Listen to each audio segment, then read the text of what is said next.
Hi everyone. Here is the roundup of the Bible immersion for June 22nd.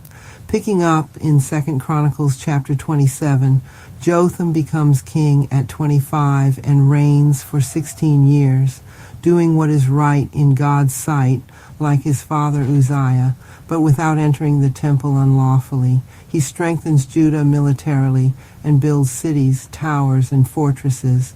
Because he ordered his ways before the Lord, he became mighty. Think about this. Are you honoring the Lord in both your private conduct and public responsibilities?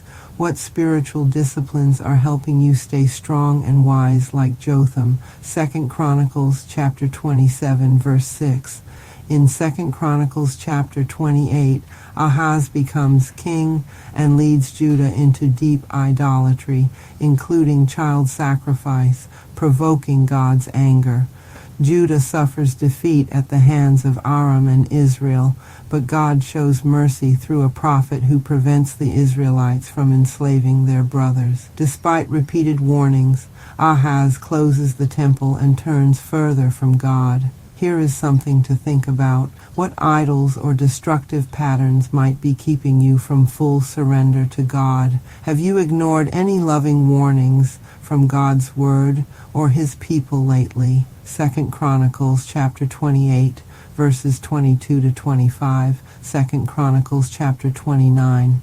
In 2 Chronicles chapter 29, Hezekiah becomes king and immediately initiates spiritual reforms, reopening and cleansing the temple in the first month of his reign. He calls the Levites and priests to consecrate themselves and restores temple worship and offerings. The people rejoice because God made it possible for these reforms to happen quickly. Here are some questions for you to consider. Is there an area in your life that needs sudden spiritual restoration? What step can you take today to return fully to worship and obedience? 2 Chronicles chapter 29, verse 36.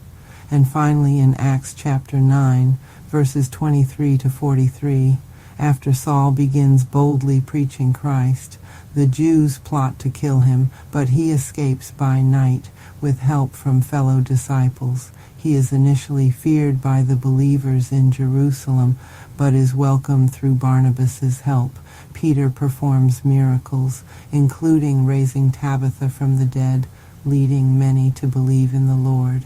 Have you allowed fear of your past or others' opinions to keep you from your calling? How has God used someone like Barnabas to open doors for your ministry? Acts chapter 9, verses 26 to 27.